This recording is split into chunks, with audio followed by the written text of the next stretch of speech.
Hello, habari, natumai mzima wa afya kabisa. Wewe unitazama katika video hii. Jina langu naitwa Juma Mohamed Mkono. Basi kama ndio kwanza unitazama video hii ni Mkono Classic TV. Usisahau kusubscribe, kushare, kucomment, lakini pia usisahau kulike baada ya kuitazama video hii. Bila kusahau kuwasha notification ili kuweza kupata kila video mpya katika simu yako.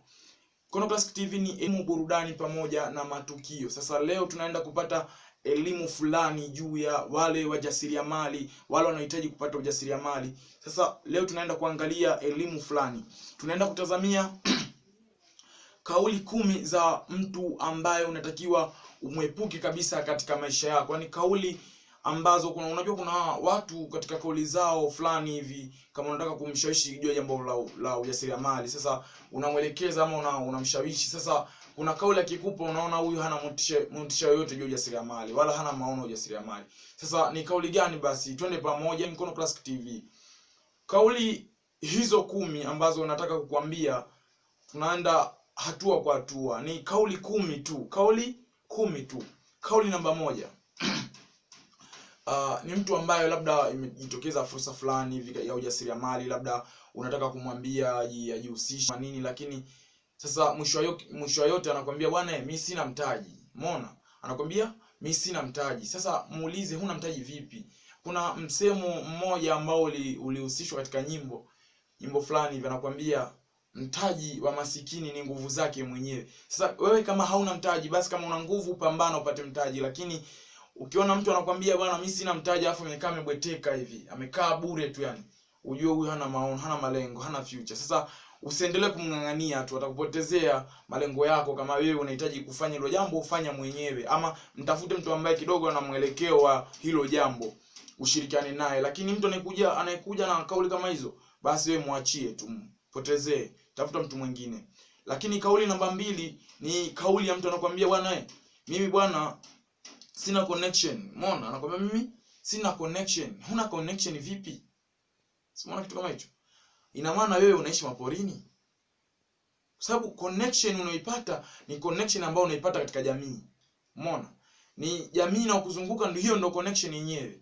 Aidha pia kuna mambo ya mitandao. Sasa hivi mambo ni kidigitali.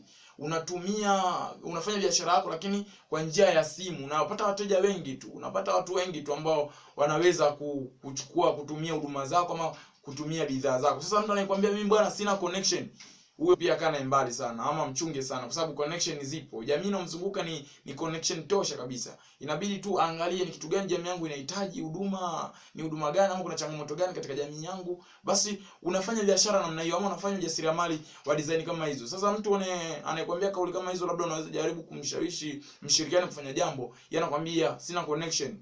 Huyo mtu unakuomba ukae naye mbali sana, chunga sana. Yaani na kumwepuka kabisa, kwa sababu ni mtu ambaye atakuja kufanya ufeli kabisa yale malengo yako ambayo unahitaji uyafikie. Na kauli ya mtu namba 3 ni mtu ambaye labda kuna fursa imejitokeza katika maeneo anayoishi, katika mji ama kijiji ama eneo lolote lile. Labda licha ya fursa, labda kuna mambo ambayo umeyafikiria wewe mwenyewe kama mwenyewe, lakini ukaona sio mbaya, ngoja nikamwambie mwenzangu tushirikiane tufanye ile jambo fulani ili tulikamilishe. Si umeona kitu kama hicho? Sasa wewe unaenda kumfuata, labda umeenda kuongea naye leo, anakuambia bwana mimi nitaanza kesho. Hiyo kazi yako tutaanza kesho. Si umeona? Au kesho nawe unamfuata tena, anakuambia tuanze rasmi kesho kutwa, ama au kesho. Umeona? Tuanze rasmi kesho. Kila siku ni mtu wa kugairisha mambo. Yaani ni mtu wa kugairisha mambo tu. Huyo hana motisha kufanya hiyo kazi. Sawa? Yaani hana nguvu ya kufanya hiyo kazi, kwa sababu ni mtu ambaye ni mvivu kiufupi, wala pia sio mtu ambaye ni mpambanaji. Yaani anataka tu kukuhangaisha. Sasa ukimwona mtu anayekujibu kauli kama hizo, kaa naye mbali kabisa, kwa sababu atakuharibia future yako, atakuharibia yale ambayo umeyalenga kuyafikia. Tafuta mtu mwingine. Na kauli ya mtu namba 4 ni mtu ambaye yeye ni amebweteka. Yaani amebweteka kifupi. Yaani anakuambia bwana mimi ni hivi tu. Muulize ni hivi vipi? Yaani mtu anakuambia mimi ni hivi maana yake huyo ni KKB. Sijui unanielewa? Ni KKB. Yaani kulala bure. ni watu wa design kama hiyo. Ndio maana nakwambia mimi ni wa hivi hivi tu. Ina maana yake kwamba yeye hivyo ulivyomkuta ndio hivyo hivyo alivyo. Wakati ukiangalia wengi waliofanikiwa kwanza ujue tu hiyo nafasi uliokuwa nao sio ya kwako. Ya kwako ipo juu zaidi. Na ndio maana wengi waliofanikiwa ni wale watu ambao wametutumua, wamepambana zaidi, na ndio maana wakafikia yale malengo. Sasa unaposema mimi ni wa hivi hivi, basi huyo mtu ni wa kukaa naye mbali sana, kwa sababu yeye ni mtu ambaye hana mwemko wote juu ya maisha yake. Hana mwemko wa maisha yake. Na ukiendelea kumng'ang'ania, basi na yeye atakufanya pia uwe na mawazo hasi na sio chanya. Umeona? Atakupotezea muda, atakupotezea malengo, mwisho wa siku na wewe utapotea kabisa. Sasa achana naye mtu kama huyo. Tafuta mtu ambaye ana malengo. Na kauli ya mtu namba 4 ni mtu anayekwambia bwana, mifumo mibovu ya serikali ndio inanifanya mimi nishindwe kufanya hilo jambo. Umeona? Anaisingizia serikali. Jiulize, unajua ujasiriamali ni kitu ambacho unakifanya wewe mwenyewe kama mwenyewe. Si umeona kitu kama hicho? Ni kitu ambacho unajituma kwa moyo wako. Ni nguvu zako ndo zinatumika. Sasa unapokuta mtu unamshauri ama na labda mmepanga jambo fulani, sasa mwisho anakuambia bwana, mifumo mibovu ya serikali mimi ndio inanifanya nishindwe kufanya hilo jambo. Muulize, je, huyo ana mshahara ambao anautegemea kwenye serikali ama nini? Wakati yeye mwenyewe ndo anatakiwa afanyeje? Apambane yeye kama yeye ili aweze kufanikiwa. Si umeona kitu kama hicho? Sasa mtu anaposingizia serikali wakati mwenyewe anashindwa kupambana, ujue hana malengo, hana future, hana mwelekeo wa jambo hilo, wala hana motisha kulifanya hilo jambo. Kaa naye mbali pia. Tafuta mtu ambaye mnaendana akili, mnaendana mawazo, ama mnalingana tabia na fikra. Sasa watu wa design kama hiyo chunga nao sana. Tunaenda kuangalia kauli ya mtu namba 6. Kauli ya mtu namba 6 ni mtu anayekwambia labda utakuta ni mke mume, anakuambia bwana, mimi ndugu zangu ndio kikwazo. Umeona? Anakuambia ndugu zangu ndio kikwazo. Au ndio nanirudisha nyuma. Kikwazo kivipi? Utakuta labda atakwambia labda mimi ndugu zangu niliwaelekeza ile jambo nataka nilifanye, lakini wameniambia niliache. Ngoja nikwambie. Kuna msemaji mmoja hivi Johnson Swift, yani Johnson Swift aliwahi kusema kitu kimoja. Alisema kwamba maono ni sanaa ya mtu ambayo yeye mwenyewe anayo na mwingine hana. Yani sanaa ni maono ya mtu ambayo ni maono ya mtu ambaye wengine hawana. Kwa hiyo maono yako wewe ni ya kwako wewe kama wewe. Mwingine maono unaokuwa unayo yeye hana. Sasa unapoenda kumuelezea jambo fulani kwamba mimi nataka niingie kwenye jambo fulani, unakuta unaenda kumfuata ndugu. Sasa hao ndugu ndio kuangalia kwa jicho la tatu. Kwa sababu ndugu ni watu ambao yani sijui nisemeje. Sasa unapotaka kufanikiwa, tafuta mshauri nasaha, ama tafuta mtu ambaye tayari katika hiyo njia unaotaka kupita yeye tayari alishapita. Omba ushauri kutoka kwake. Umeona kitu kama hicho? Na usitafute mtu ambaye alifeli na yeye atakufelisha, kwa sababu yeye alifeli lakini hajajiuliza kwa nini alifeli, na hakutaka kutafuta njia nyingine ya kuendelea kupambana na hilo jambo. Umeona? Kwa hiyo wewe unapotaka kupata ushauri, usifuate ushauri wa ndugu kwa sababu tu ni ndugu. Hapana. Mfuate japokuwa ni ndugu, lakini iwe tayari na mwelekeo, kwa sababu maono uliokuwa nao wewe mwingine hana. Sasa mtu anayesingizia ndugu kwamba ndugu zangu mimi ndio wanifelisha, basi wewe mwenyewe pia naye hana motivation ya kufanya hilo jambo. Sasa achana naye, tafuta mtu mwingine. Kauli ya mtu namba 7.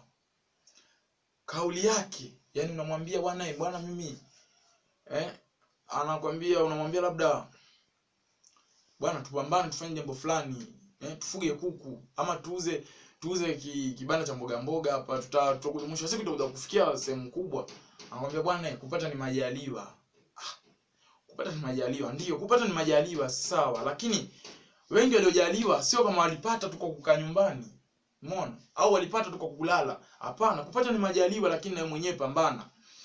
Mfano kina Manji, kina Mengi, Bakhresa, Modeuji, wale walipata na ndio Mwenyezi Mungu amewajalia, lakini je, uliza katika daily route zao za siku zote zilikuwa zinakueje? Umeona? Kwamba walikuwa ni watu ambao wanapambana, wanatafuta, lakini mwisho wa siku walifanikiwa na walijaliwa kwa sababu walikuwa wanatafuta. Mwenyezi Mungu aliwatazama ama aliwaona kwa sababu walikuwa wanapambana kweli. Sasa wewe unasema kupata ni majaliwa alafu umekaa nyumbani KKB, kula la bure, huwezi kujaliwa moja. Sawa? Na unataka kudhibitisha hilo, lala nyumbani kila siku. Yaani wewe kaa nyumbani kama hauna familia, wewe lala nyumbani alafu useme kupata majaliwa uone kama utapata chakula. Simuone, umeelewa vizuri? Kwa hiyo kupata ni majaliwa lakini mwenyewe upambane. Sasa mtu anikupa kauli za design kama hiyo kwamba kupata ni majaliwa alafu mwenyewe hapambani, basi huyo mtu ni wa kukaa naye mbali kabisa. Yaani usimsogelee kwa sababu atakuharibia, atakuvunjia kile kitu ambacho umekipanga. Si nadhani mnanielewa vizuri? Nadhani unanielewa. Sasa hizi kauli hizi za hawa watu wa design kama hii, chunga sana, yani kaa na mbali sana. Twende tukaangalia kauli namba 8. Kauli ya mtu namba 8 ni wale pia, lakini anakuambia bwana usilazimishe mambo. Yaani kauli ndio hizo lakini ndio hivyo, kuna namna uzungumzaji. Anakuambia bwana usilazimishe mambo. Umeona? Kwamba yeye hapo alipofikia ndo hapo. Kwao anaona kama hawezi kuendelea kwa sababu akiendelea anaona kama ajilazimisha. Sasa unapomuona mtu wa design kama hiyo, ujue naye pia hataki kujilazimisha, ni mvivu.